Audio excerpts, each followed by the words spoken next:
Hola, buenas tardes a colegas que están aquí en la sala del Instituto de Investigaciones Económicas y a quienes se encuentran en las diferentes sedes a distancia. Sin más, le cedo la palabra al doctor Mario Rueda. El doctor Armando Alcántara coordinará la sesión y esperemos que haya lugar a algunas preguntas después del receso y que se pueda desarrollar, aunque sea un poco trunca, la sesión del día de hoy. Muchas gracias y bueno, estamos en contacto.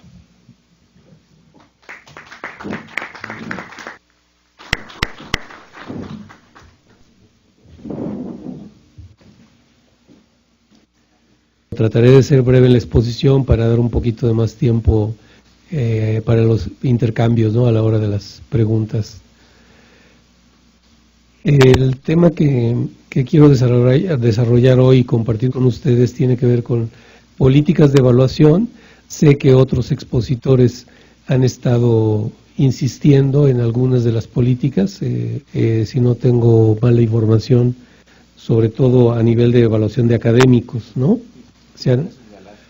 Sí, que han estado conversando. Luego estoy sobre un tema que a todos les es familiar. Yo, como tengo organizado la exposición, en una primera parte haría mención solamente de algunas de las políticas, las más, digamos, presentes a lo largo de las últimas décadas, simplemente como para enmarcar el contexto que ha tenido predominancia en las últimas administraciones gubernamentales y particularmente las encargadas del sector educativo. Veo movimientos, ¿todo está en orden? O sea, ¿se escucha bien todo? Entonces, un problema acá, para que se vea mejor. Mientras no sea como aquello de Caperucita Rosa, digo rosa no roja, que acércate para verte mejor. ¿Ahí? No hay cuidado.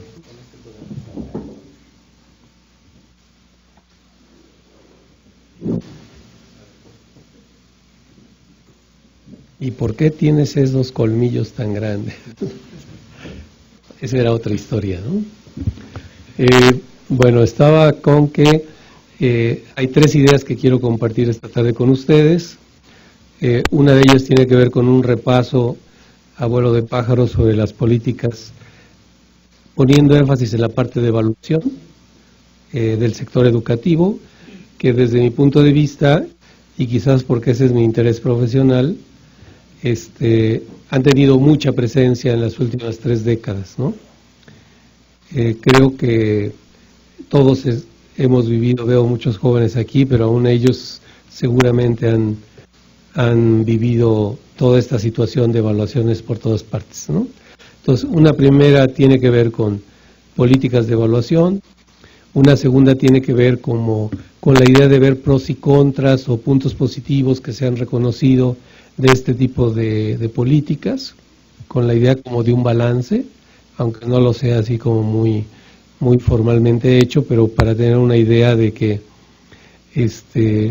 lo más correcto creo que es hablar en términos de situaciones de equilibrio, de un análisis equilibrado.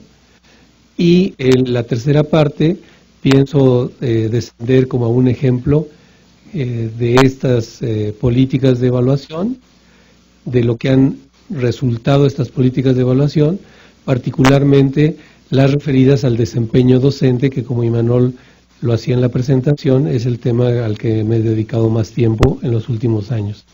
Entonces, bueno, la idea de hacer este ejemplo en parte está justificada por la gran diversidad de estrategias, de maneras de hacer evaluación para muy distintos objetos a evaluar, ¿no?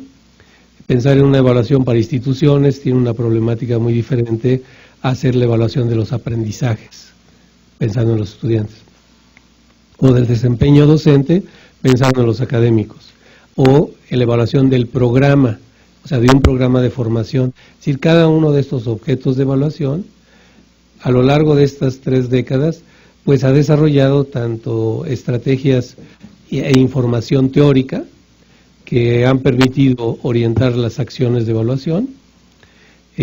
También se ha podido acumular conocimiento para, digamos, dar cuenta de la actividad, inclusive de la capacitación de quienes han estado encargados de la misma, ¿no? Y, pues finalmente con la idea, ¿se está viendo o ya no se ve o qué hacemos?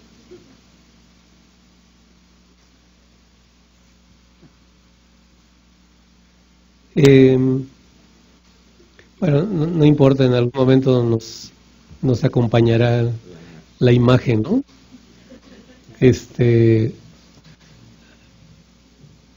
Entonces decía, estos como 3 grandes apartados. Comienzo con el de políticas de evaluación. Insisto, no sé si todo el mundo vio que había 3 referencias sugeridas, porque ahí, digamos, tendrían a nivel documental como el dato más preciso de en qué consiste cada una de estas acciones, ¿no? Quizás empezaría compartiendo con ustedes por qué me interesa compartir estas 3 grandes rubros en mi exposición. Bueno, uno, como para reforzar la idea de entender y de reflexionar en torno a la evaluación, ¿no?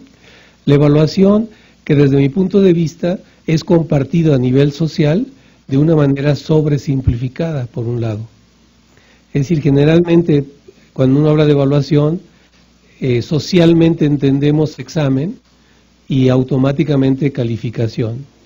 Y entonces buscamos, independientemente de la acción que se realice en la evaluación, buscamos encontrar los que aprobaron y los que reprobaron, ¿no? Entonces casi siempre como inmediatamente premio o sanción. Eso es lo que colectivamente ha predominado, y diría inclusive en quienes han optado por estas políticas a nivel directivo en educación superior, que también ha dominado una idea, diría yo, bastante ingenua al pensar que la evaluación va a resolver los problemas más graves a nivel de educación. ¿Sí me explico? O sea que evalúo y se resuelven los problemas de la educación en México. Esto mismo, yo creo que estarían de acuerdo conmigo, se ha refrendado en la última reforma educativa a nivel de educación básica. La reforma por donde inicia es estableciendo a nivel de leyes un conjunto de evaluaciones dirigidas a los profesores, ¿no? Entonces, ¿cuál es el mensaje? Bueno, los profesores son los responsables y si los evaluamos, resolvemos el problema de la educación en México, ¿no? Eso es lo que yo leo entre líneas al ver las propuestas que se han hecho.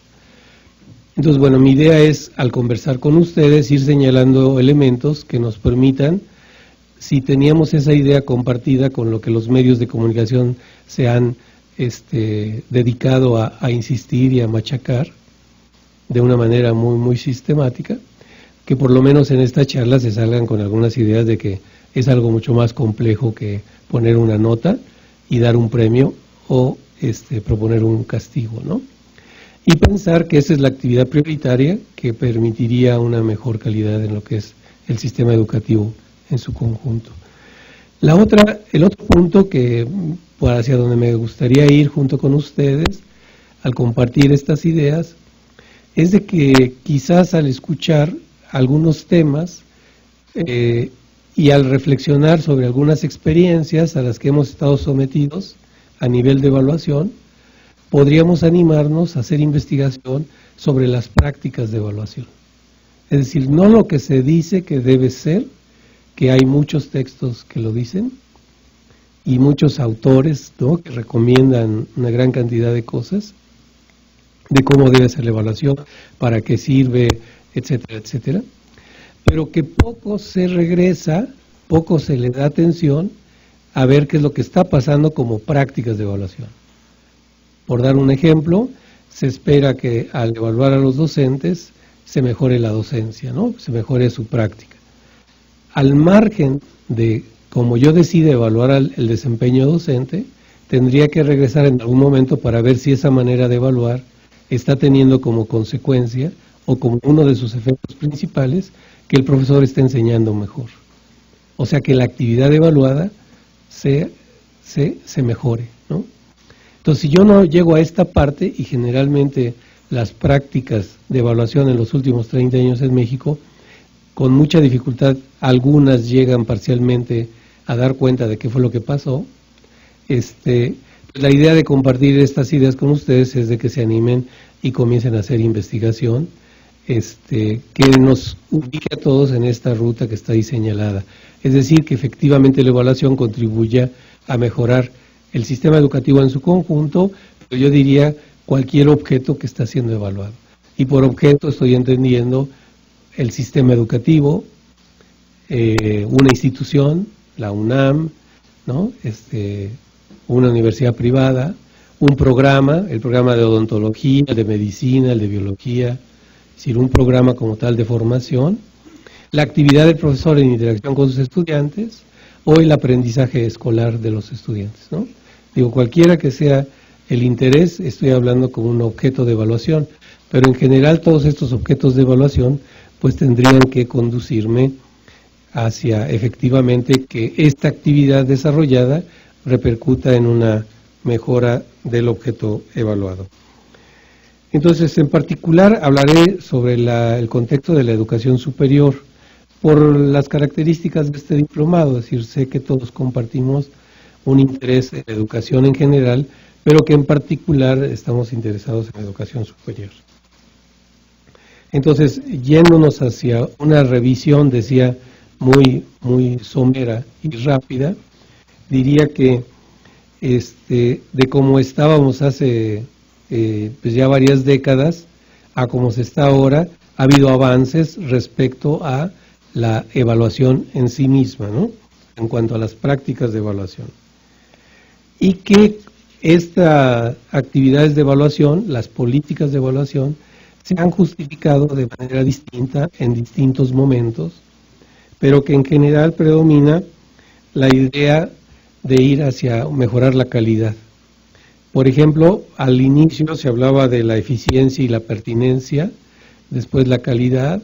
En una década se habló muchísimo de qué se entendía por calidad, cómo se entendía en cada contexto en particular, y en otros momentos pues se dejó de hablar de manera tan específica y se hablaba de la calidad en general.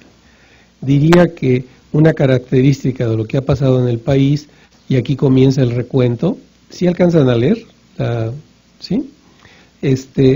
Digamos, ustedes van leyendo ahí y van viendo los años y algunos elementos que están ahí señalados que nos hablan como de un intento de manera general a pensar la evaluación como parte de las políticas, ¿no?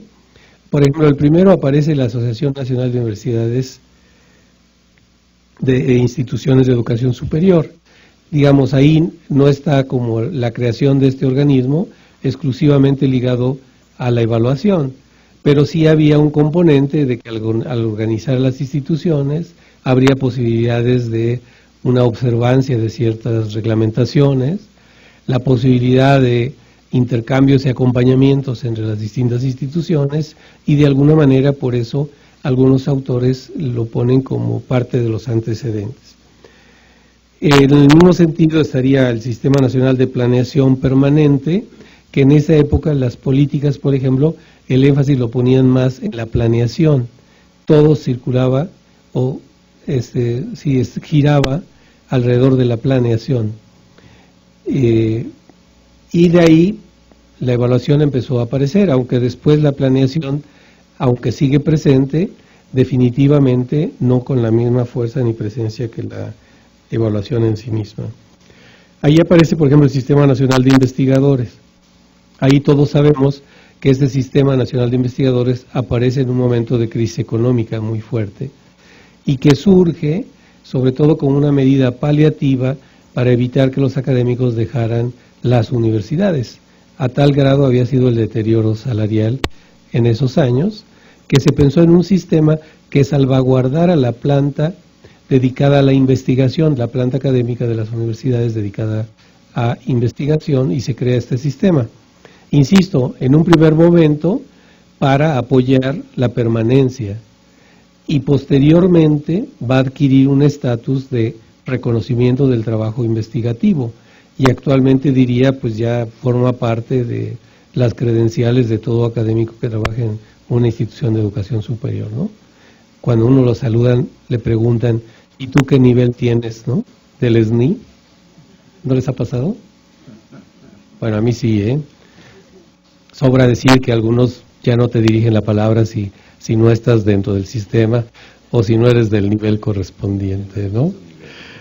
Entonces, pero originalmente era otro el propósito y además era un propósito temporal. Resulta que se instaura y resulta después que es pensado más como un programa de compensación salarial. O sea, sí tiene que ver con evaluación, tiene que ver con evaluación de pares, pero de una manera importante tiene que ver con que los académicos no abandonen las universidades. Quizás para los más jóvenes, que seguro ni idea tienen de esto, de la crisis económica de los años 80, les podría decir que cuando yo hice mis estudios de doctorado, la Universidad Nacional me becaba con $1,000 para vivir como estudiante, ¿no? Digo, de una manera correcta, pero modesta, en otro país, ¿no? $1,000. 10 años después, ya con el doctorado, publicaciones, más canas, ¿no?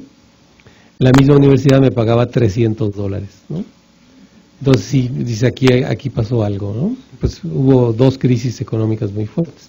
En ese contexto surge el Sistema Nacional de Investigadores. Y ahora, pues ya tiene como que otra cara y otros propósitos, tanto aceptados y compartidos por las comunidades que le están dando como un estatus, ¿no?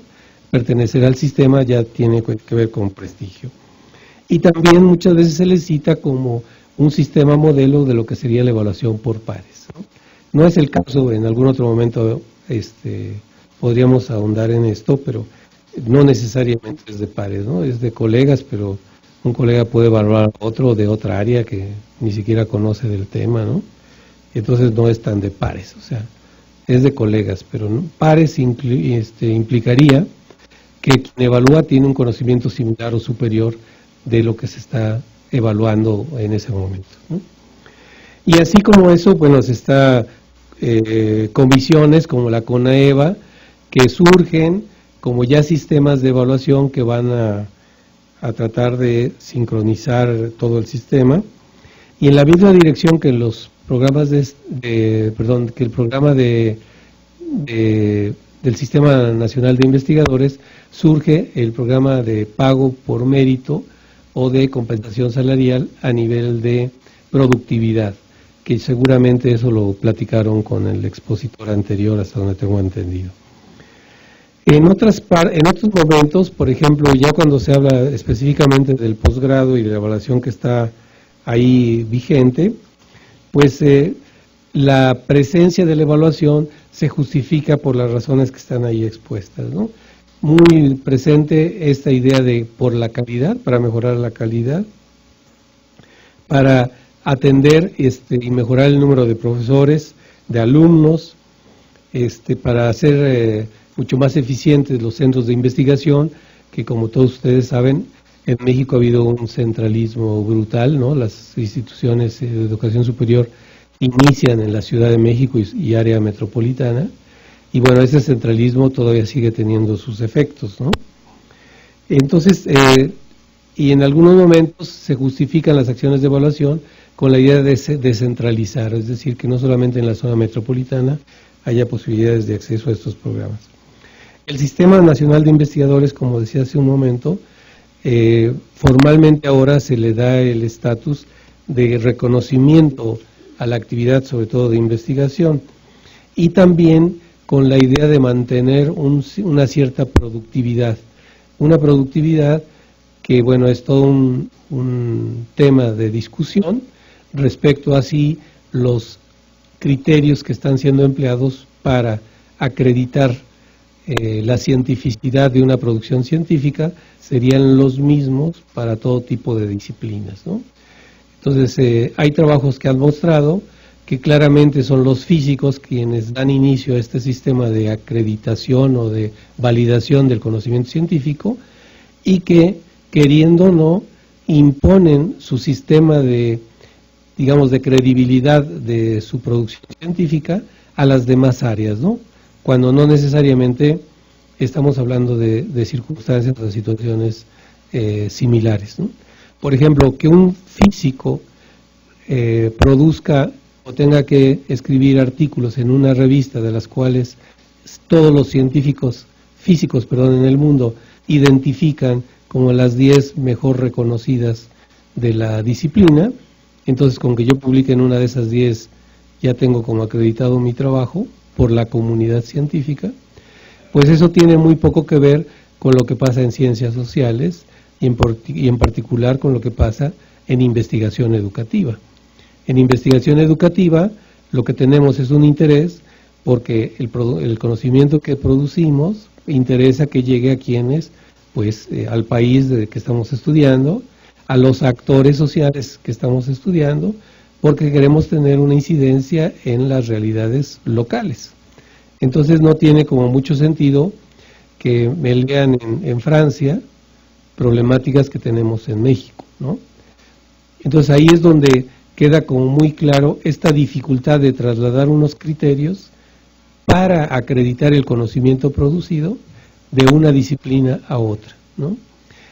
Por ahí ha habido cambios y ha habido avances, pero hay toda una discusión, en principio establecida entre las áreas conocidas como científicas o de los científicos duros, porque dicen que lo duro no es la disciplina, sino los que evalúan, ¿no? O sea, los propios académicos, ¿no?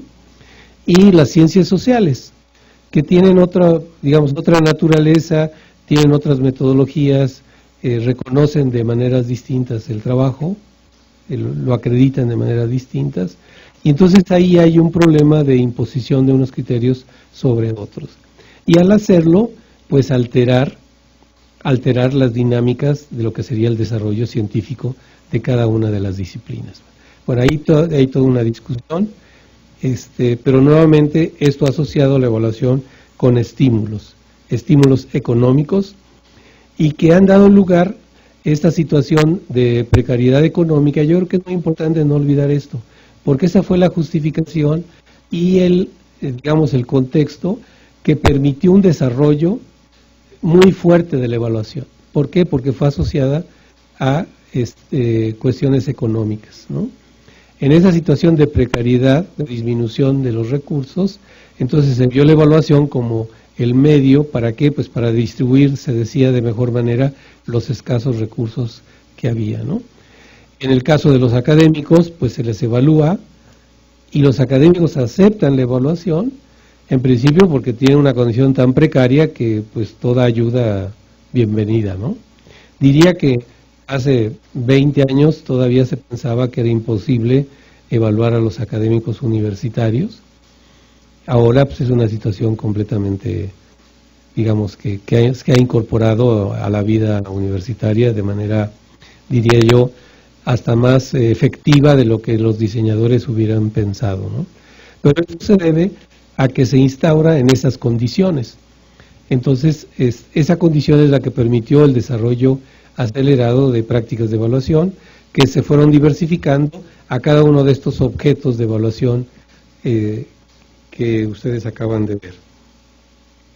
Siguiendo un poco con los ejemplos y esta cronología, aquí ustedes tienen otro conjunto de acciones, por ejemplo, la idea de padrones de posgrado, en algunos llamados de excelencia o programas reconocidos con reconocimiento especial, que para tener ingreso a esos programas se tiene que pasar por procedimientos de evaluación, ¿no? Procedimientos de evaluación que son prácticas idénticas, sin dar reconocimiento a los distintos tipos de posgrado, ni a las condiciones institucionales que cada posgrado tiene, ¿no? Si hace un momento decía que ha habido un centralismo brutal a lo largo de muchos años, es natural que entonces las condiciones que de reciente creación o las que están muy consolidadas, pues presenten distintas posibilidades de poder salir bien evaluados en estos procedimientos, ¿no? Y de ahí, pues la idea de, pues un poco de la sensación de que la evaluación es como muy injusta, ¿no? Nada más para dar un ejemplo para comunicar la idea que quiero ahora compartir con ustedes. Hay universidades, por ejemplo la UNAM, que tiene divididas sus funciones. Entonces, la función de docencia, escuelas y facultades reciben y desarrollan estas funciones. Pero la UNAM tiene centros e institutos que ahí se desarrolla lo que es la investigación. Entonces, es una universidad que está previendo, como parte estructural, situaciones que permiten pensar en la producción de conocimiento. Y eso lo tiene, en principio, aislado o fuera de las escuelas y facultades. Hay universidades que no tienen estos centros ni institutos. ¿Y qué pasa? La producción se hace dentro del contexto de las escuelas y facultades. Entonces, habría que recordar, por ejemplo, que los académicos que forman las facultades no todos tienen condiciones laborales que les permiten una dedicación total y por lo tanto la posibilidad de poder hacer investigación, poder hacer docencia y poder cumplir funciones de extensión, por ejemplo, o de difusión de la cultura, ¿no? Entonces, esas condiciones estructurales no permiten realmente como evaluaciones, diría yo, que puedan continuar y aminorar las distancias entre instituciones con mucha tradición, con condiciones de muchos años realizando o produciendo conocimiento, con otras que no tienen esas condiciones o que son de reciente creación, ¿no? Entonces, con este ejemplo, lo único que quiero resaltar, pues, es de que estas acciones ahí previstas, por ejemplo, estas que tienen que ver con el posgrado y el reconocimiento del posgrado, tienen consecuencias muy fuertes, porque un programa que es reconocido, sea de un nombre o sea de otro, como aparece ahí en la pantalla, porque se han ido modificando las propuestas, pero en el fondo es la misma idea. Aquellos que reúnan ciertos requisitos, generalmente que tengan evidencias de personal académico de tiempo completo, personal que haga investigación, que tenga presencia en el campo disciplinario que corresponda. Entonces, ¿qué va a ocurrir? Que los estudiantes que entren a esos programas pueden tener acceso a recursos de CONACYT. Entonces, si el programa no está reconocido por CONACYT, pues los estudiantes de ese programa no tienen acceso a becas, por ejemplo, ¿no? Entonces, eso ya implica que tienen condiciones, pues no muy apropiadas o menos apropiadas que aquellos programas en donde los estudiantes pueden dedicarse de tiempo completo a sus estudios, ¿no? Porque tienen esta posibilidad de becas. Y nada menciono lo de becas, pero podría decir que hay muchas otras posibilidades como apoyo para hacer estancias en otro país o asistir a congresos, etcétera, ¿no? Siguiendo con esta cronología, ahí en su pantalla aparecen ya iniciativas mucho más recientes que tienen que ver con modificaciones a esta misma idea de los posgrados, que paralelamente tienen consecuencias que quizás no han sido como muy cuidadas. ¿Qué quiere decir esto? Pues que las universidades que estaban en desventaja, pues ahora están en más desventaja, ¿no? Porque esos programas que hubieran necesitado recursos para desarrollar infraestructura, para atraer a profesores de carrera reconocidos por el Sistema Nacional de Investigadores, para poder acreditar algunos de los requisitos que implica la evaluación del programa, entonces ellos van a estar cada vez con mayor dificultad para lograr estas acreditaciones o estos reconocimientos. Por lo tanto, estaban en desventaja y cada vez van a estar en más desventaja, ¿no? ¿Y qué es lo que va a ocurrir? Pues que los estudiantes van a buscar los programas que tienen esa acreditación, porque entonces ahí van a tener las mejores condiciones. Entonces los programas que están acogidos en universidades como la nacional, que tiene esta infraestructura para poder desarrollar investigación, pues serán las que tendrán y continuarán fortaleciéndose digamos, sin el cuidado de ir acortando distancias entre las universidades pequeñas de reciente creación o con una infraestructura menor, ¿no? ¿Por qué? Pues porque todos estos recursos económicos que pueden obtenerse después de una evaluación, pues simplemente se está en desventaja para poder cubrir con todos estos requerimientos.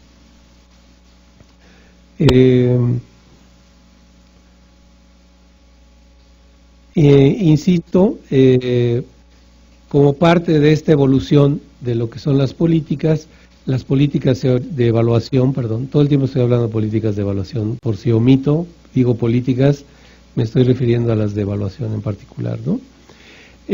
Fueron acompañadas no solamente atendiendo circunstancias muy específicas como era bajo salario o recursos menores de los que se tenía, pensando en las instituciones, sino también se crearon organismos. Uno de estos organismos tiene que ver con los comités interinstitucionales de educación superior.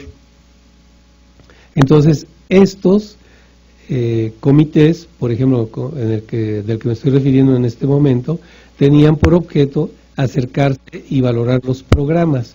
En un primer momento, con la idea de identificar fortalezas, debilidades, y que la evaluación permitiera retroalimentar estos programas y ir en la medida de las posibilidades hacia la mejora de estos programas evaluados, ¿no? Digo inicialmente porque en un momento que se inician estos programas hubo recursos, en el siguiente sexenio ya no los hubo, y entonces estos comités interinstitucionales se vieron disminuidos y entonces se crean alternativas como la COPAES, que es un organismo que va a hacer acreditaciones, pero que van a ser ya organismos independientes que van a solicitar en principio su acreditación como organismos acreditadores, que van a realizar entonces esta labor de reconocer cuál es la naturaleza del programa, cuáles son sus fortalezas, cuáles son sus debilidades y cómo podría mejorarse, ¿no?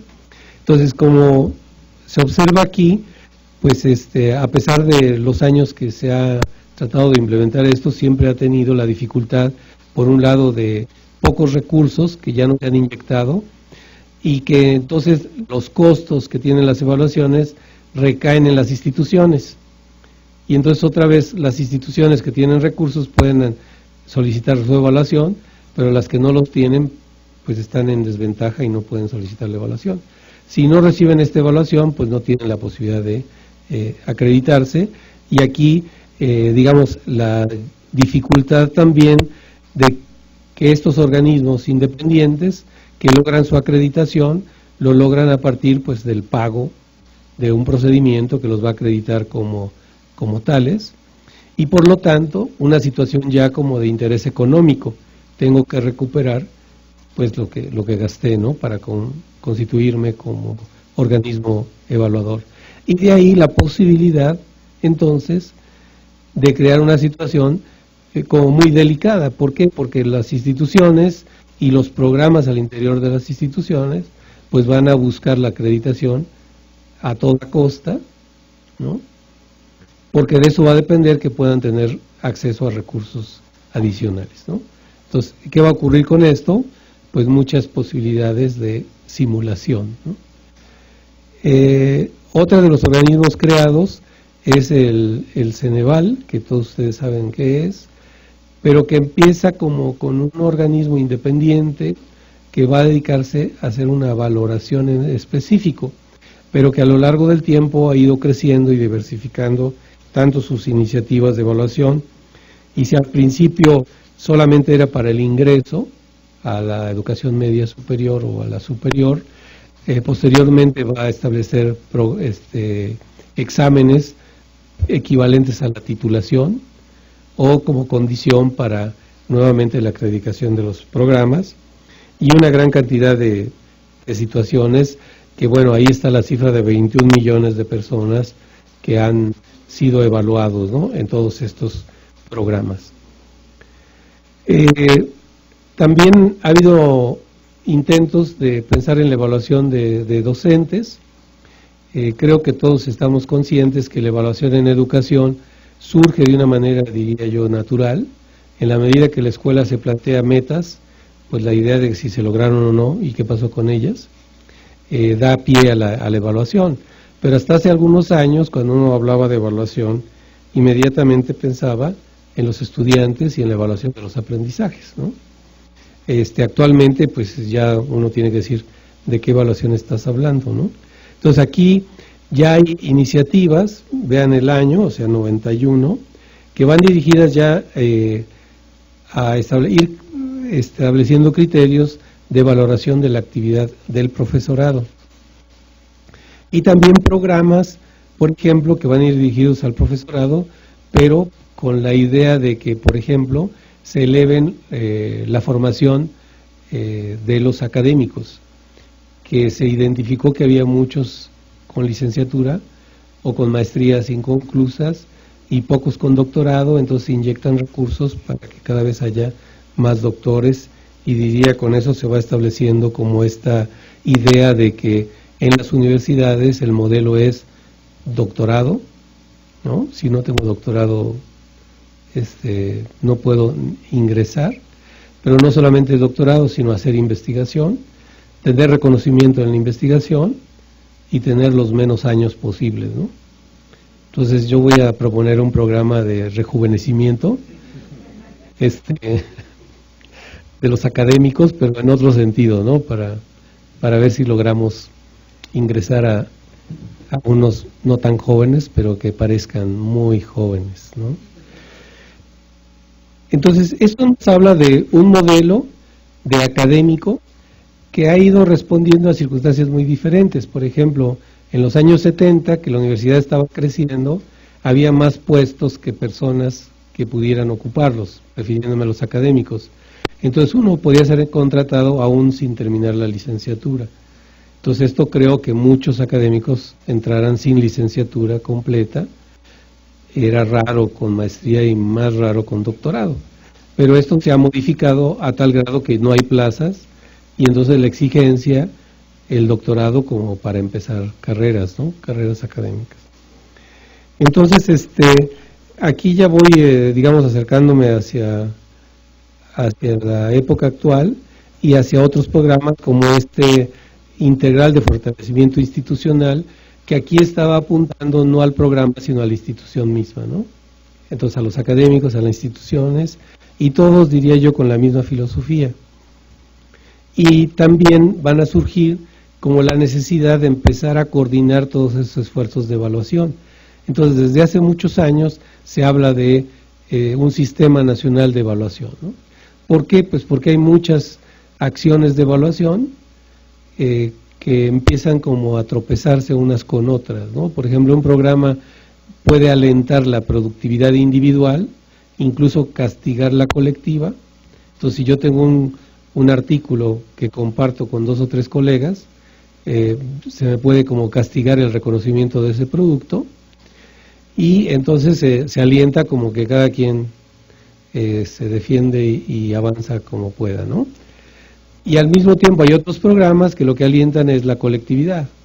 Entonces redes, producir cosas colectivas, incluir a los jóvenes en los artículos que están publicando, que tengan que pertenecer a una línea de investigación, etcétera. Entonces, ahí lo que tenemos es que digo, ¿a quién le hago caso, no? En esa perspectiva de o colectivo o individual, por solamente dar un ejemplo, pero habría muchos otros que ponen en evidencia la contradicción de distintas acciones de evaluación o la duplicidad, o sea, se me evalúa lo mismo nada más que de maneras distintas. La otra es lo que se me valora en unos programas y lo que se me valora en otros. Entonces, de repente, se han dejado de hacer acciones. ¿Por qué? Porque no tienen un valor en ciertos programas, ¿no? Por ejemplo, el SNI lo que valora fundamentalmente es la investigación, ¿no? La docencia sí, pero con menor exigencia, y digamos algunas otras acciones, por ejemplo, revisar un programa de estudios, actualizarlo, asesorías con estudiantes, pues no aparecen en ningún cuadrito, entonces no lo puedo reportar, y desde ahí pues la dificultad entonces y la advertencia de que estos programas no solamente han ayudado a compensar salarialmente a los académicos, sino también han desviado las estrategias y los intereses respecto a las actividades que se realizan en cada una de las instituciones de educación superior. Todavía en el último, o en el programa que está actualmente vigente, pues se habla de un sistema nacional de acreditación y certificación. Aquí creo que valdría la pena también hablar de esta confusión que hay, evaluación, certificación, acreditación, todos estos términos que a veces se toman como sinónimos, cuando en realidad cada uno de estos tiene finalidades muy distintas, ¿no?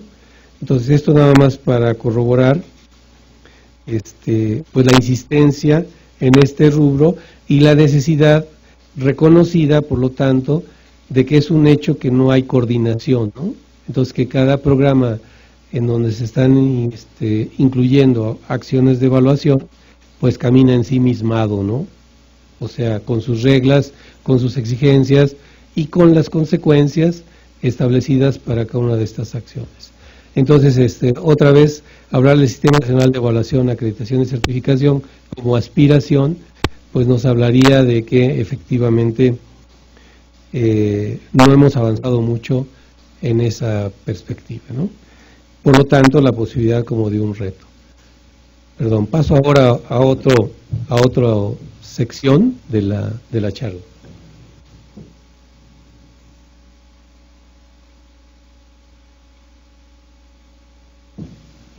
Perdón, para cambiar es F6, Control 6, para cambiar de PowerPoint.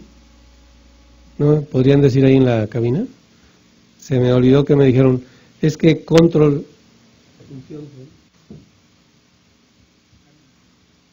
Sí. ¿Qué función es? Control.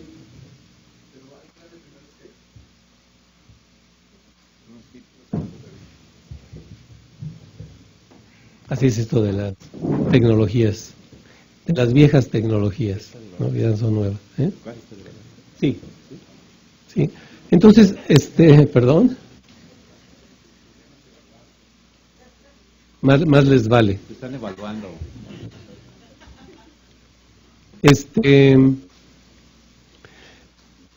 Hay como mucha discusión de por qué siguen presentes las políticas de evaluación. Y hay muchos estudios que han mostrado problemas que tienen las evaluaciones. Entonces, esta idea como de hacer un balance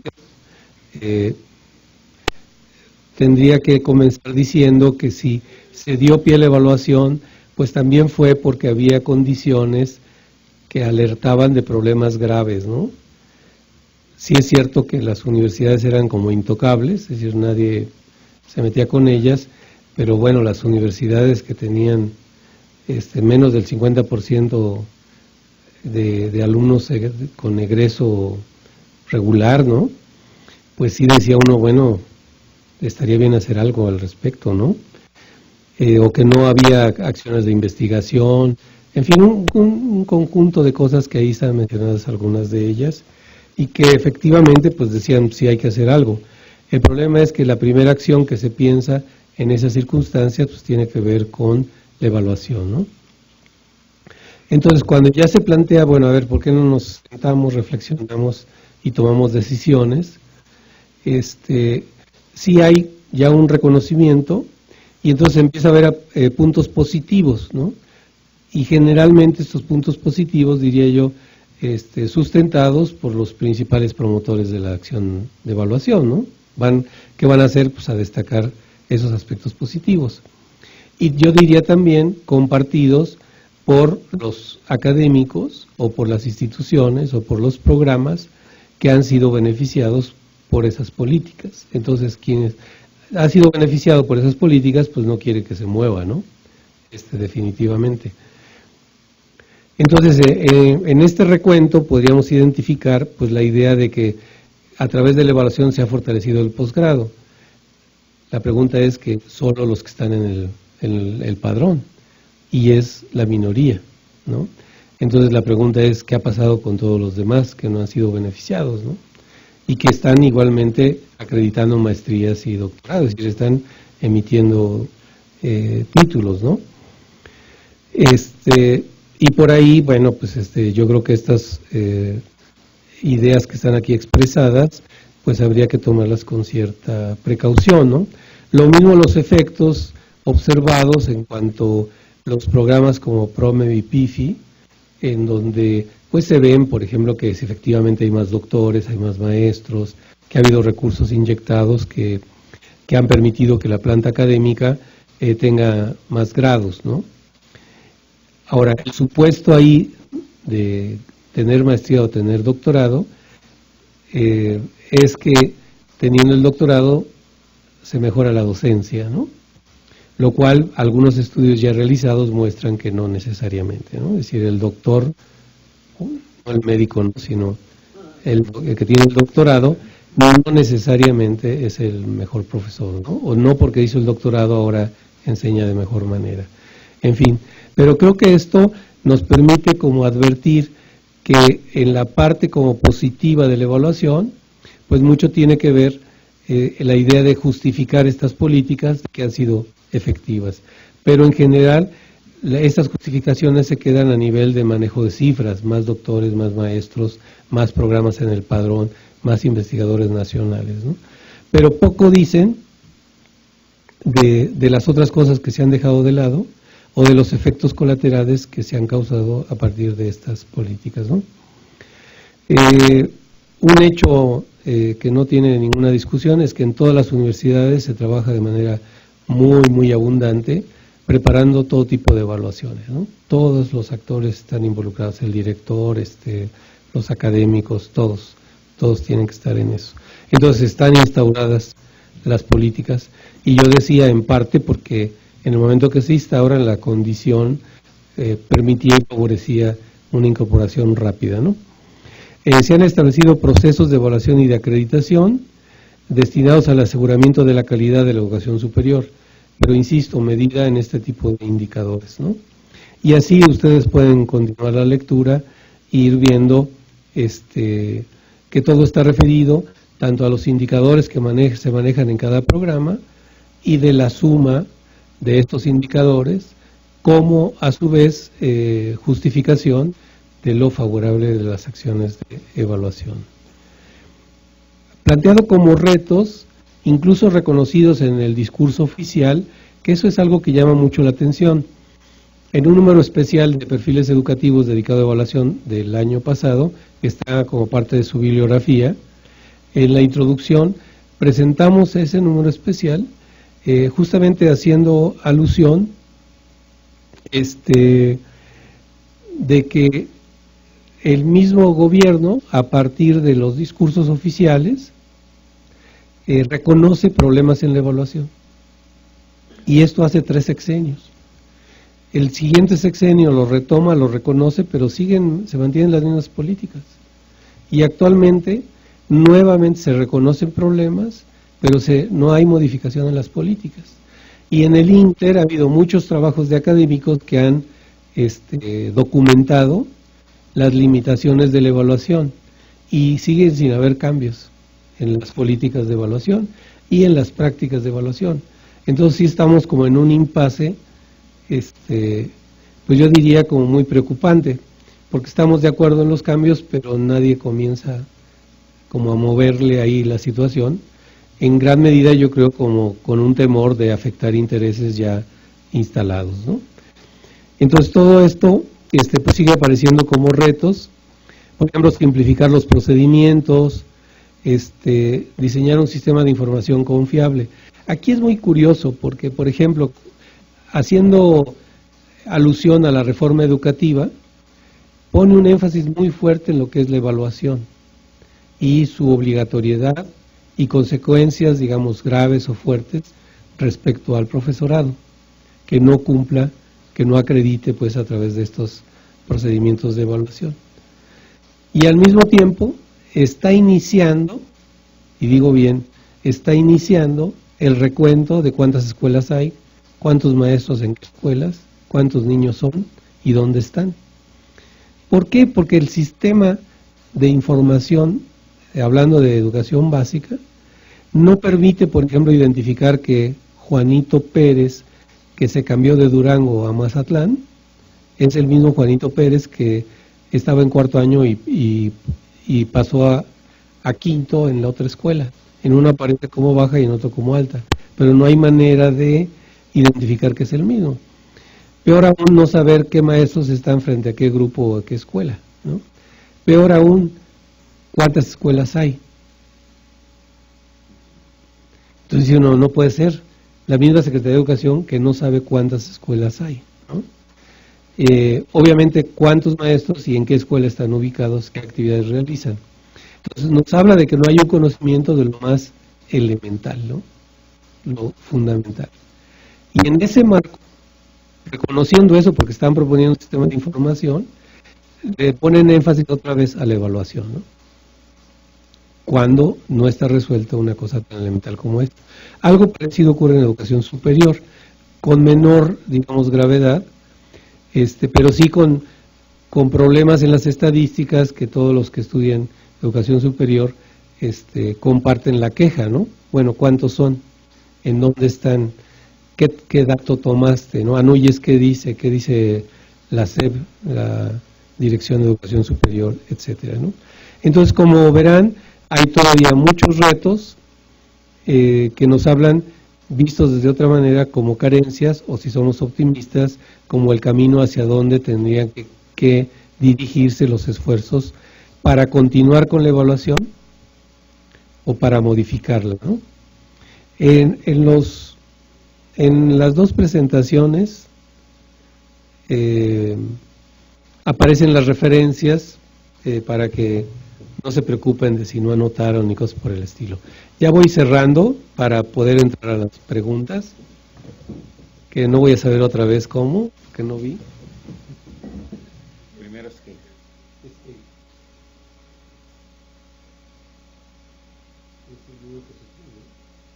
No, Escape creo que está al lado izquierdo, la primera del lado izquierdo, hasta arriba. Escape es casi centro. Y luego F6, ¿no? Sí. Control F6. Control F. Wow, lo logré. Listo, ya estás. Pruebas Estás superadas. Bueno, entro rápidamente al ejemplo.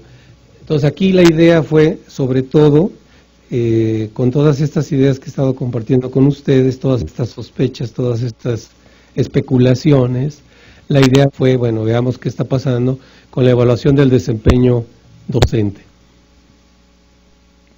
¿Qué está pasando en las universidades públicas? Entonces lo que se hace es identificar y un poco volvemos a encontrar que la idea al acercarse al conocimiento de qué está pasando tenía que ver con ver las prácticas de evaluación. ¿Se acuerdan que al principio decía una cosa es la teoría y otra es lo que el deber ser y veamos qué pasa, ¿no? Cuáles son los efectos y demás? Entonces, por un lado era conocer y por otro lado era tratar de influir para mejorar eso que se estaba haciendo, ¿no? El contexto pues ya sale esperando en este momento porque es el que hemos estado comentando y podría decir que estas ideas que siguen hablando del contexto completarían las ideas anteriores al hablar de esta desarticulación entre cada una de estas iniciativas y algo interesante, la escasa información de qué es lo que está pasando realmente con todas estas iniciativas, que vaya más allá del recuento de más cantidades, ¿no? Más recursos, más investigadores, más doctores. Entonces hizo un diagnóstico nacional invitando a todas las universidades públicas del país, primero identificando a los encargados, es decir, la idea no fue acercarse a los rectores, a los secretarios académicos, al encargado de docencia, no, sino a la que estaba haciendo la talacha, es decir, al que estaba encargado de evaluar el desempeño docente. Entonces, Quisiera nada más decir que fue difícil identificarlos.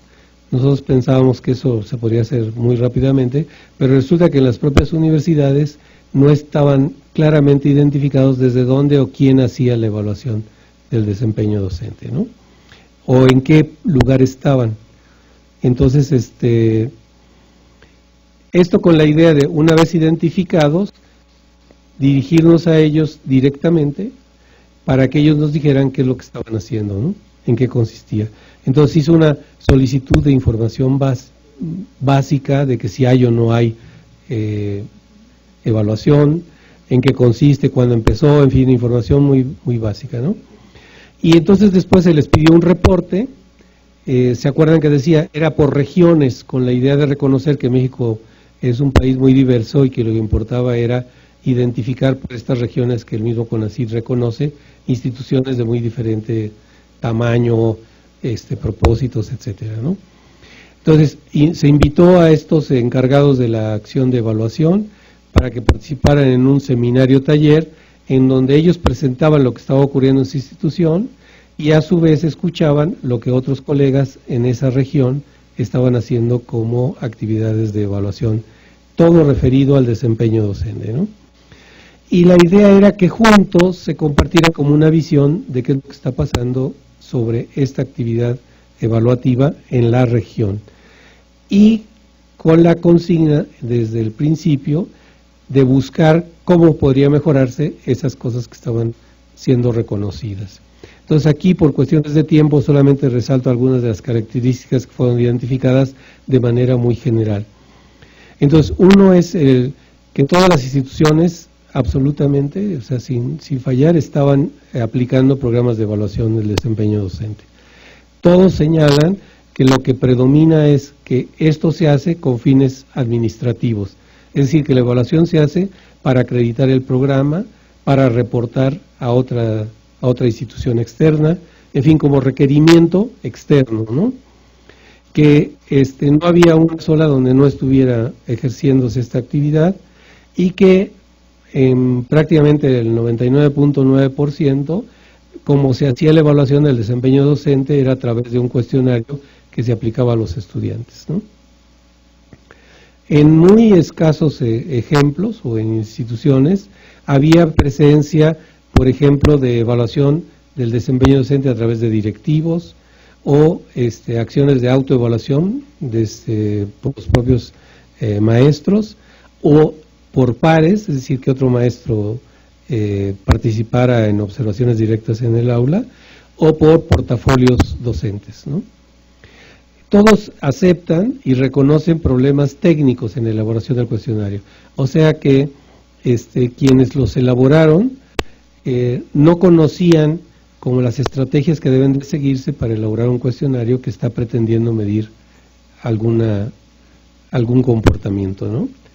En muchos casos se reportaron que se identificaba un cuestionario elaborado en una escuela o facultad o en otra institución que se veía como interesante y se incorporaba en la evaluación de otra escuela o facultad, ¿no? En algunos casos se elaboraba ahí, pero un poco a petición de los directivos para ver qué se incluía en el cuestionario, ¿no? Cosa que sabemos pues que es totalmente incorrecta y que no sigue un punto de vista básico, es decir, lo que se le preguntan a los estudiantes no es cualquier cosa, sino lo que se pregunta es si el comportamiento del profesor, que ha sido previamente identificado como clave para el aprendizaje de los estudiantes, si se presentó o no y en qué medida, ¿no? Entonces, si yo pregunto eso, entonces sí tiene sentido que el reporte del estudiante me va a decir de alguna manera, dar información, ¿no?, de qué también lo está haciendo el maestro. La otra cosa es que en la mayor parte de las instituciones no se aplicaba a todo el personal, sino solamente a los de carrera o solamente a muestras de profesores, o sea que se hacía nada más para el cumplimiento del requerimiento por algún otro programa, ¿no?, como de las acreditaciones que decía. En cuanto que quienes hacían, en algunos casos había un departamento, pero que era un departamento que realizaba otras actividades, pero la mayor parte eran oficinas o personas concretas que estaban cercanas a la dirección en turno y que por alguna razón les pedían que realizaran esta actividad, pero en ningún caso era personal formado para realizar esta actividad. No se encontraron como situación predominante que la evaluación estuviera asociada con algún programa de capacitación, formación o actualización o lo que fuera. Es decir, la evaluación se resolvía en sí misma y a veces ni siquiera dando la información al maestro de cuál habían sido los resultados obtenidos a partir de la opinión de los profesores. Entonces, hay ausencia de programas de formación. Y a partir de estas características, pues necesariamente se identificaron algunas posibilidades para mejorar las prácticas de evaluación, como cuáles: revisión de las acciones de evaluación, que se hicieran a partir de identificar si esta manera de evaluar tenía un modelo pedagógico, didáctico, un modelo educativo sustentado por la institución y que se reflejara en una claridad respecto a qué es lo que se esperaba que el profesor realizara como parte de sus labores, ¿no? De todos es conocido que al profesor universitario se le contrata para dar clases, pero nunca se le aclara qué es esto de dar clases, ¿no? Y si es lo mismo dar clases en una clase de danza o de filosofía o de matemáticas, ¿no? O al principio del trimestre o al principio de la carrera o en el posgrado. Entonces, toda esta parte se da por supuesta, ¿no? Y menos que si los instrumentos que se están aplicando están o corresponden al modelo educativo que está proponiendo la institución. Entonces hay casos en donde uno encuentra una institución que discursivamente se apega al constructivismo o a las teorías piagetianas, a un alumno que trabaja en su propio aprendizaje, etcétera, y el cuestionario que se aplica al profesor pues obedece más a un modelo conductista, ¿no? Una manera de ser profesor que corresponde a una teoría más inspirada en el conductismo, ¿no? La otra es que hay pocas situaciones de claridad y transparencia. En muchos casos los profesores no fueron enterados de qué se les iba a evaluar, para qué o de parte de quién, ¿no? Ni qué. Y en otros ni siquiera se enteraron, porque en el momento que el profesor termina la clase, sale del salón, entra alguien que dice permítanme, los sienta nuevamente a los estudiantes, les aplica el cuestionario, recoge y se los lleva. El profesor ni se enteró, ni sabe después cuáles fueron los resultados. Entonces, hay efectivamente un desconocimiento del para qué, del cómo y de las consecuencias que pueda tener esta evaluación, ¿no? La otra es que si los encargados están muy cercanos a la administración en turno, lo típico es que cuando cambia el rector o el secretario general, pues cambian los encargados de la evaluación y entonces es un continuo volver a empezar, ¿no?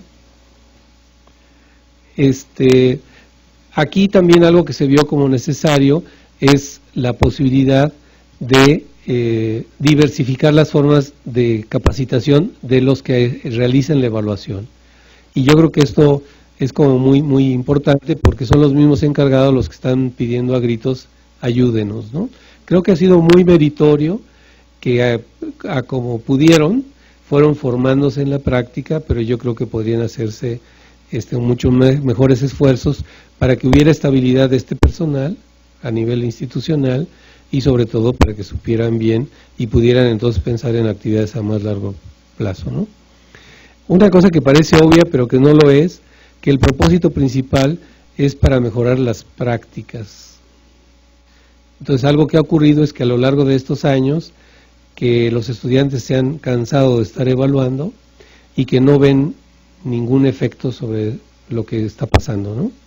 El profesor identificado como pésimo de manera sistemática por un grupo y otro y otro y otro, sigue el mismo profesor enseñando de la misma manera y entonces yo sigo evaluando porque es condición para que me inscribirme, ¿no? Entonces, ¿qué hago? Controlar y bueno o malo según mi entender de si me acuerdo de qué profesor era y que también me caía, pero entonces pierde sentido el qué estoy haciendo y sobre todo al no tener repercusiones esto en lo que estoy participando, ¿no? Algo que también está como muy claro es la necesidad de caminar hacia el reconocimiento de las disciplinas y que enseñar estas disciplinas se tiene y requiere de profesores que realicen acciones distintas, ¿no? Por ejemplo, Creo que la literatura cada vez se está consolidando más la eliminación de esta didáctica general que mantiene la postura de que si yo enseño básicamente es lo mismo, no importa que enseñe, a otra que dice más bien, reconociendo la especificidad de lo que enseñas, tienes que ser distinta a la manera como lo haces, ¿no?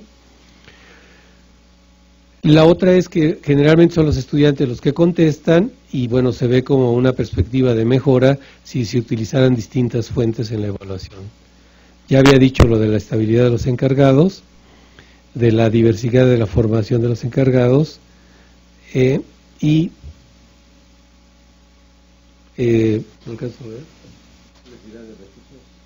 la diversidad de los recursos en la evaluación.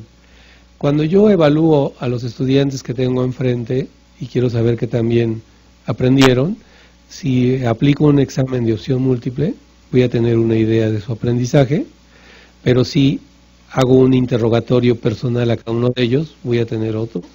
Si hago grupos y hago la solicitud de un ensayo o contestación a libro abierto de un conjunto de problemas, voy a tener otra percepción, y si hago todo eso junto, pues simplemente, indiscutiblemente, tendré mejor información del aprendizaje y las dificultades que tuvieron. Creo que es muy importante insistir en que la evaluación es para la mejora y que por lo tanto toda acción de evaluación tendría que corresponder conociendo los resultados que sigue, ¿no? Y ahí las autoridades tendrían mucho que decir y mucho que ofertar, yo creo, ¿no? La otra es la orientación de todos los participantes. Los profesores tendrían que saber qué se les evalúa. Los estudiantes tendrían que saber por qué se les incluye en la evaluación y qué consecuencias tendría, ¿no?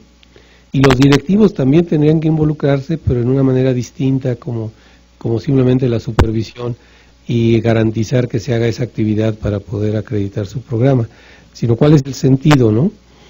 Por eso creo que es muy importante, y de ahí la invitación, y con esto ya cierro, a que se realicen más estudios de las prácticas vigentes. Si tuviéramos en este momento estos testimonios de qué ha pasado con la evaluación en cada una de las instituciones, habría argumentos suficientes para poder darle un giro a lo que es la evaluación, ¿no? Ahora, creo que esto tiene que ver con un compromiso personal, si uno trabaja en una institución pública, en donde la idea es cómo puedo hacer las cosas de mejor forma, cómo puedo reconocer las características de con quien actúo y qué recursos, si soy directivo, puedo otorgar a los docentes, si soy estudiante, cómo puedo también participar, para que todos hagamos mejor nuestra labor, ¿no? Entonces, por eso la idea de autorregulación, autoexigencia y búsqueda de sentido. O sea, yo creo que tenemos que reconocer que la labor es muy importante y que tiene características que urgen al país, ¿no? Ya regresando a México, ¿no? Todas estas situaciones de violencia no se van a resolver con educación, pero creo que se pueden contribuir mucho a evitarlas, ¿no? A una mejor convivencia, a una búsqueda mucho más clara de qué quiero hacer con mi vida, ¿no? Entonces creo que la evaluación tiene que servir para aclararnos qué es enseñar y qué es aprender, pero sobre todo en contextos específicos, ¿no? La idea de que la evaluación tiene que contribuir a una reflexión colectiva que nos aclare a todos cuál es nuestro papel, para que podamos en todo caso, con la evaluación, identificar en qué grado de desarrollo se encuentra cada uno de los diferentes actores y qué se puede hacer para lograr avanzar en la dirección deseada, ¿no? Y por eso la idea de que esto tiene que ser necesariamente como resuelto localmente. No será lo mismo que los matemáticos se planteen el problema de cómo enseñar matemáticas, qué recursos tienen y cómo avanzar en la dirección correcta, que otro campo profesional. Por eso hablo necesariamente como de lo local, como esta posibilidad, ¿no? La otra es como consolidar comunidades, es decir, el profesor se encuentra muy solo, pero está con otros colegas que están viviendo los mismos problemas y que juntos podrían enfrentar de mejor manera esta actividad que tienen encomendada, ¿no? La otra es que la evaluación también tendría que llevarnos a revisar las condiciones institucionales. Por ejemplo, en muchos de estos programas de evaluación se pregunta sobre el uso de las tecnologías, ¿no? No se refiere a mí, no. Pero bueno, resulta que en mi salón no hay cañón, o que internet no llega en esa ala, o que no puede haber un cañón porque se lo roban. ¿Me explico? Es decir, entonces, bueno, la evaluación tendría que decirme, pues a ver, hay que resolver esas cosas básicas, ¿no? La otra, no, sí hay todo eso, pero no se usa. Bueno, ¿por qué no se usa? Ah, no saben. Pues entonces, ¿cómo ponemos una condición para el aprendizaje de esto, ¿no? Entonces, yo creo que si la evaluación la vemos así, creo que sí podemos contribuir hacia ir hacia una evaluación no pensada para el control, sino para la mejora, ¿no? Y gracias por su atención.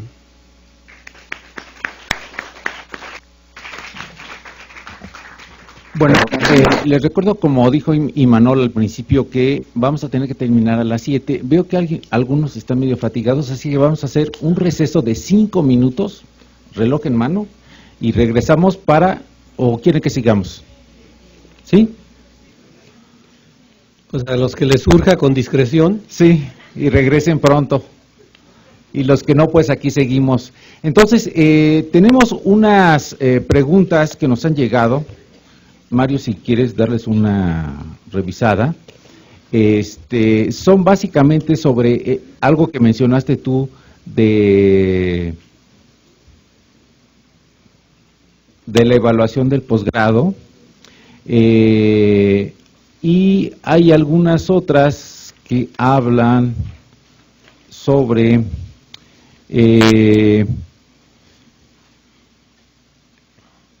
los programas de estímulo al rendimiento y a la productividad docente.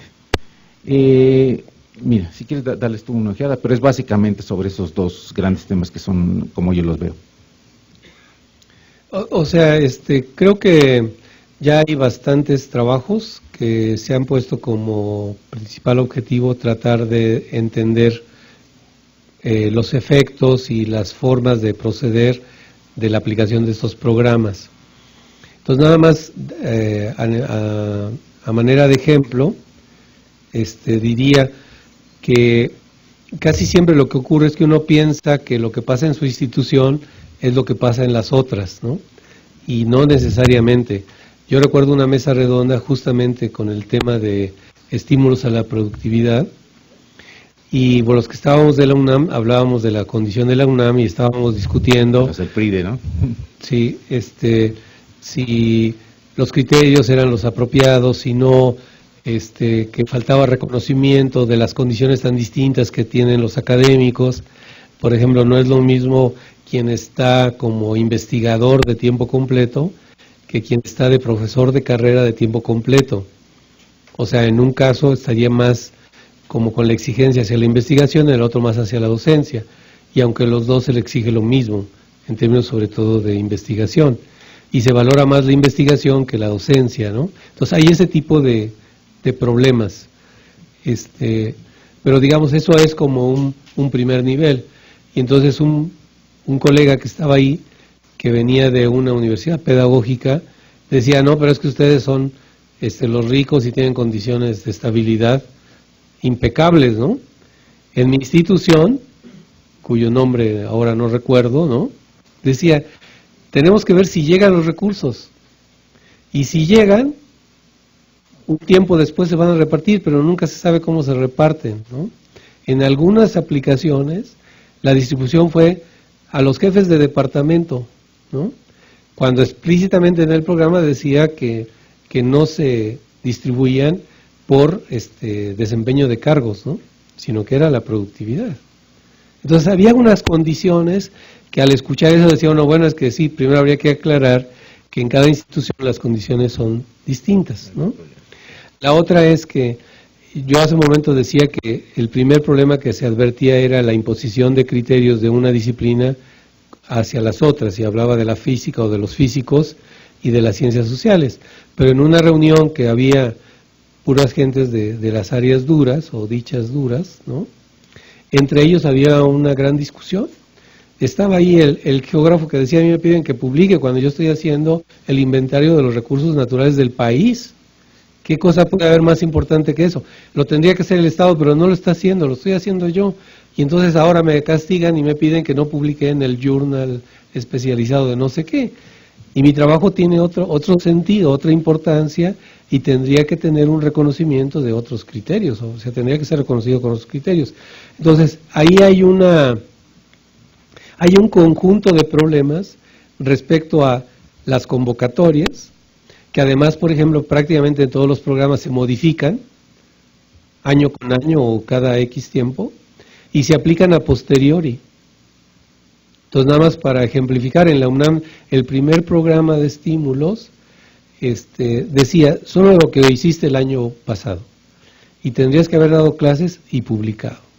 Si no hiciste alguna de esas dos cosas, fuera, ¿no?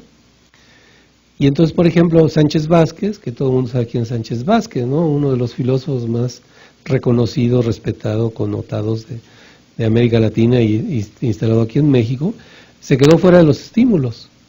¿Por qué? Porque el año pasado no había escrito, ¿no? No había publicado. Entonces dices, no puede ser, ¿no? La siguiente convocatoria se corrige eso, se corrige lo de publicado, o dar clases e investigación, y se piden como porcentajes, ¿no? Es decir, ha habido modificaciones sobre la marcha, pero como que es una regla de oro, que cuando tú evalúas, pues no evalúas a posteriori, ¿no? Siempre evalúas como hacia adelante para saber y dar oportunidad de que se cumplan aquellas cosas. Entonces hay gente que se fija en ciertos criterios, responde a ellos y para la siguiente aplicación, pues ya se los cambiaron, ¿no? Había situaciones, por ejemplo, de cierta exigencia que fue aplicada en distintos contextos de maneras distintas. Por ejemplo, al principio se distribuían salarios mínimos, pero estaba todo pensado para que no a todos les tocaran. Entonces había criterios para definir los que les tocan, no me acuerdo si eran 4 salarios, 2 o 1, por ahí iba, ¿no? Sí. En un centro de investigación, ¿qué hicieron? Pues no nos alcanza. O sea, había más gente que cubría los criterios. ¿Qué hicieron?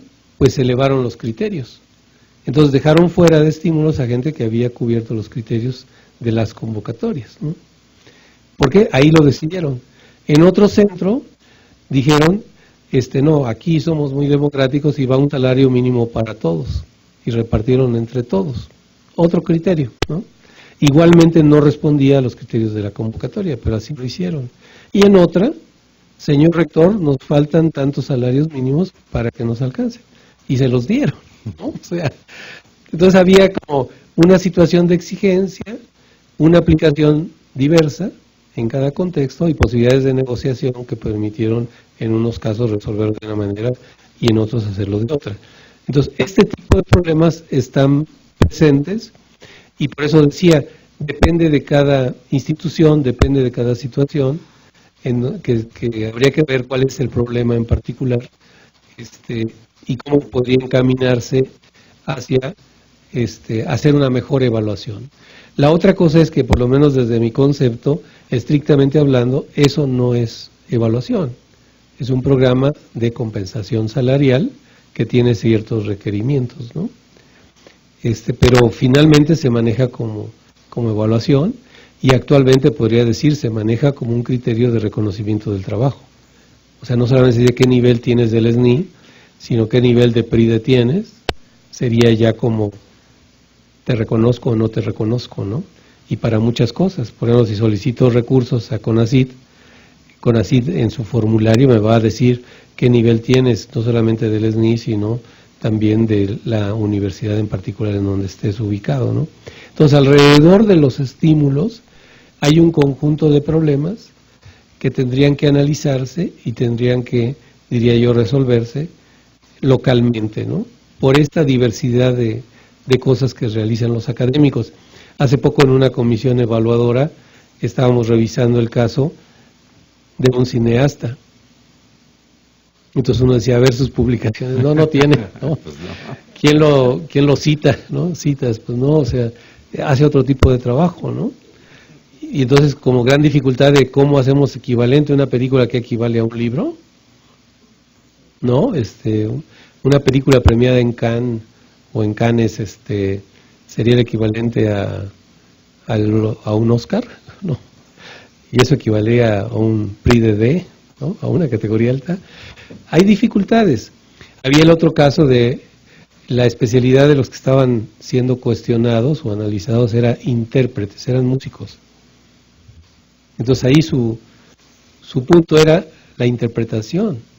Entonces no era cuántos discos grabaste, en dónde, qué conciertos diste, etcétera, pero otra vez rompe con un esquema que está planteado de manera genérica y que definitivamente no alcanza ni puede agotar la diversidad de cosas que hacemos los académicos, ¿no? Pensando en disciplinas y pensando en condiciones institucionales. Si yo estoy contratado en un centro de extensión, como puede serlo aquí en la misma UNAM, pues yo tengo una exigencia menor para hacer investigación que si estoy en un centro de investigación. Si tengo un nombramiento administrativo y no académico, tengo un grado menor de exigencia, ¿no? Sin embargo, las condiciones de exigencia son las mismas para todos. En algunos casos hay comisiones como más sensibles para hacer estas traducciones o las equivalencias, ¿no? Pero aún en un mismo instituto, como puede ser el caso del ISUE, por ejemplo, cuyos académicos nos dedicamos especialmente a la investigación educativa, pero también hay historiadores. Entonces, los historiadores tienen como otra manera de, otro tipo de producción y otro tipo de criterios de aceptación del trabajo que producen, ¿no? Pero también hay del archivo histórico, que hay unos que conservan documentos, que clasifican documentos. Entonces hay un reporte que dice, clasifiqué 100 y tantos archivos del archivo de no sé quién, ¿no? Y entonces uno dice, ¿y eso a qué equivale? O restauré tales pergaminos, ¿no? O creé una fórmula para dar mantenimiento a documentos, ¿no? Muy valiosos. Entonces todo eso habla de la diversidad, los estímulos hablan de la homogeneidad, y creo que en general la evaluación ha predominado esta idea de homogeneidad, estando en un país diverso y en un sistema educativo también de lo más diverso, resulta como con mucha dificultad. Y la otra es que finalmente la evaluación es un instrumento muy poderoso que orienta las acciones. Entonces lo grave es que finalmente lo que sí me cuenta en las evaluaciones es a lo que le voy a dar prioridad, y no necesariamente podrá ser pertinente en una institución o en otra, ¿no? Yo creo que serían esos algunos de los problemas, pero eso sería motivo de salud, de otra sesión por lo menos, para que Armando les platique todo eso. Sí, sí. Bueno, gracias Mario. Tenemos entonces unos minutos para un par de preguntas aquí en el auditorio, aquí en la sala.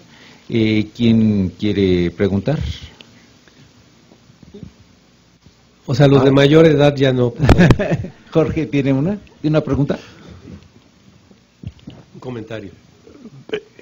Doctor Rueda, una pregunta. Me da la impresión de que se está planteando un concepto de evaluación donde lo estamos reificando, sino deificando. Yo creo que lo que importa es el modelo. El pensar que se aplique algo que se llame evaluación a actividades diferentes con el mismo modelo, para mí implicaría un cuestionamiento muy grave, muy grande a esta cosa de evaluación. O sea, llevo mi coche a un mecánico y el mecánico me hace un diagnóstico si está funcionando bien o no mi coche, porque él tiene una teoría detrás de cómo debe funcionar un coche. Y aquí lo que está en disputa es cómo deben funcionar las instituciones, ¿sí? Ahora, nos quieren aplicar un modelo y es lo que hay que cuestionar. Yo no podría cuestionar la evaluación, o sea, en términos de qué, sino lo que hay detrás, el modelo que quieren hacer, que se desarrolle, y cómo aplicando instrumentos, y eso para mí sería secundario, el problema del instrumento. Pero plantear tanto la evaluación es como hablar del instrumento como tal, y los instrumentos deben estar a nuestro servicio y no nosotros al servicio del instrumento. Me da la impresión de que en ocasiones así lo has estado planteando, o no. Entonces creo que es importante hacer la aclaración, el modelo que subyace de funcionamiento. Y yo trato de evaluar si funciona o no funciona. Y obviamente el modelo que nos quieren imponer, pues no funciona, ¿no? Sí, o sea, yo había dicho al inicio que había una sobresimplificación de lo que era la evaluación, ¿no? Y que una aspiración como muy grande. Tienes mucha razón, porque hay distintos modelos de evaluación, ¿no? Hay paradigmas, es decir, hay conocimiento acumulado respecto a la evaluación como una actividad profesional, con teorías, ¿no? O aspectos teóricos, con recomendaciones y sugerencias respecto a la elaboración de instrumentos, a la interpretación de resultados. Por ejemplo, en algunos modelos de evaluación se reconoce como distintas audiencias, por ejemplo. Entonces, la evaluación no hay la aspiración de que te permita comprender un fenómeno, sino dar la oportunidad a los que participan de expresar sus puntos de vista y poder conocerlo de los diferentes actores y los puentes de comunicación para que juntos mejoren la actividad evaluada, ¿no? Ese es un modelo, diría yo, que sería como la tendencia en la evaluación de acercarse a ese modelo, más que un modelo que lo que hace es pensar que hay una realidad que tú conoces a través de la evaluación y que como una única verdad, ¿no? Y que la evaluación será más pertinente en la medida que te dé elementos explicativos de lo que estás evaluando, ¿no? O sea, en el caso de las políticas educativas, es de que no ha habido una definición, como tú mencionas, de qué modelo se está aplicando, aunque sí hay mención de que se aplican, o la concepción que se tiene, obedecen a modelos muy apegados, por ejemplo, a la tradición positivista, ¿no? Mucho hacia la medida, por ejemplo, ¿no? Como el criterio máximo, ¿no? Entonces, yo durante la charla varias veces espero haya quedado claro que muchas de estas acciones presentadas como evaluación en realidad no lo son, que no reúnen los requisitos de un paradigma de evaluación y que hay distintos paradigmas, ¿no? Y por paradigma pues estoy entendiendo un conjunto de aspectos teóricos, metodológicos, incluso hasta temáticos, que más o menos son aceptados por una comunidad científica, ¿no? Entonces hay paradigmas que se utilizan o que se desconocen y prácticas que se presentan de evaluación, insisto, como no lo son. Entonces, en ese sentido, el comentario de Jorge es muy pertinente para insistir en la necesidad de explicitar los modelos que están orientando las acciones presentadas de evaluación. Bueno, esa última pregunta breve, por favor, porque ya estamos sobre tiempo. Así que adelante, adelante. A ver, espérate un momentito para que te traigan el micrófono. Gracias. Hola, doctor, buenas tardes. ¿Qué aptitudes o aptitudes se deben de evaluar en un profesor de licenciatura y qué aptitudes o qué actitudes a un profesor de posgrado? Gracias. Porque parece que se evalúa exactamente lo mismo. Sí, de hecho en las prácticas de evaluación no se distingue, y diría, y se aplica el mismo instrumento para todo tipo de enseñanza de todas las disciplinas en todos los niveles, ¿no?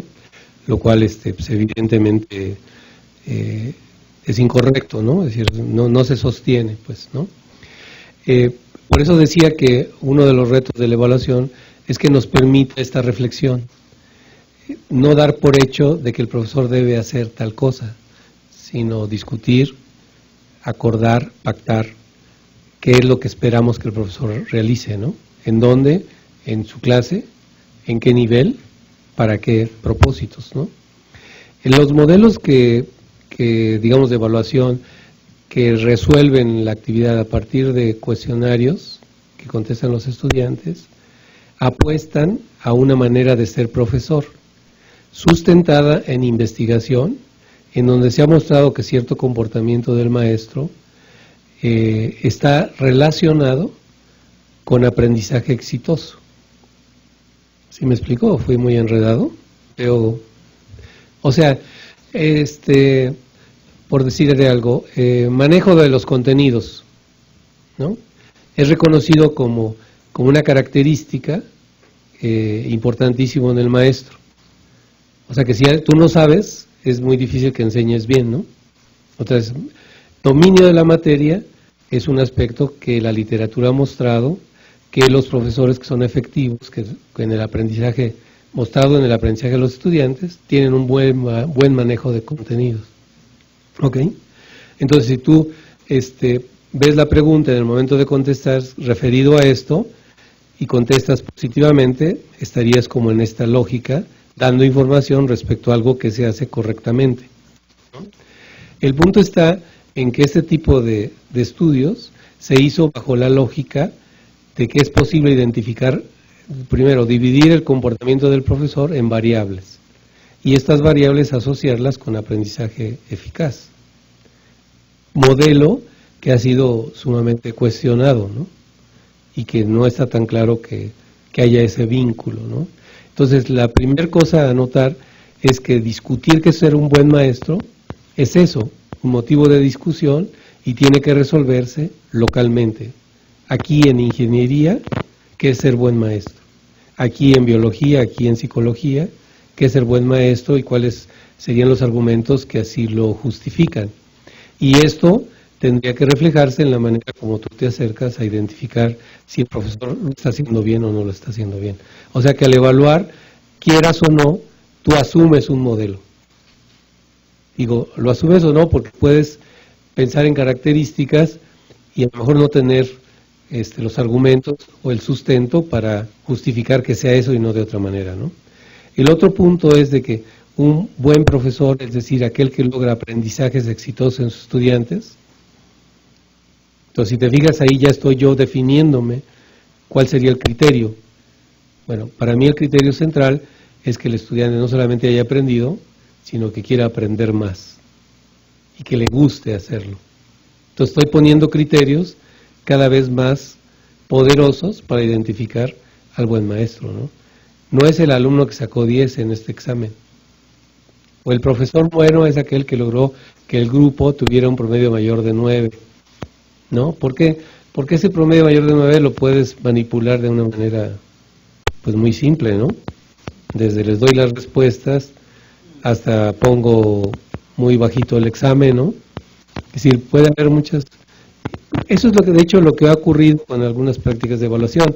Si recordarán en básica, al profesor se le modifica el salario en función de los resultados no del aprendizaje, sino de las respuestas a una prueba. Entonces, de repente, bueno, todo tipo de prácticas que garantizarán que los resultados fueran correctos, ¿no? Bueno, tenemos aquí dos preguntas que nos llegaron, una del Estado de México y otra de la Universidad Autónoma de Morelos. Las dos son muy interesantes, pero lamentablemente el tiempo se nos acabó. Entonces yo les pediría a quienes hicieron estas dos preguntas que las hicieran otra vez ya sea en el blog o que en todo caso también le pudieran escribir directamente al doctor Rueda. Aquí estamos viendo su correo electrónico porque pues son, les digo, muy interesantes, pero son amplias de tal modo que ya no tendríamos el tiempo de responderlas de una manera adecuada. Así que, pues por favor, en el blog o al correo de Mario o a los dos. Doctor, también lo Sí. otro es de que puede, se las pasamos al doctor Martínez Stack, Ajá. la sube al blog y en el blog ya se puede contestar. Ah, perfecto. Bueno, Ajá. pues también. Esa es la otra opción. Eso, sí. También el doctor Stack puede Entonces contestar. se las van a dejar de tarea tanto al maestro Martínez Stack como a Mario, ¿no? Envío al doctor. Sí, muy Ajá. bien. Muchas gracias, buenas tardes y nos vemos la próxima semana.